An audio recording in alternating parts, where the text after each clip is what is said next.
ሰላም ጤና ይስጥልን ለቻናሉ አዲስ ከሆናችሁ ቻናሉን ሰብስክራይብ ያድርጉ። ዛሬ የግድግዳ ክራክ እንዴት ሪፔር እንደምናደርግ እናያለን።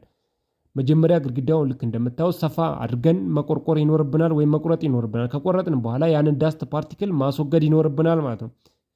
ከዛ ግድግዳ ውስጥ ያለውን ዳስት ፓርቲክል በብሩሽ ነገር አስወግደን ኢሚዲየትሊ በውሃ ማርጠብ ይኖርብናል ወይም ቦንዲንግ ኤጀንት አፕላይ ማድረግ ይኖርብናል።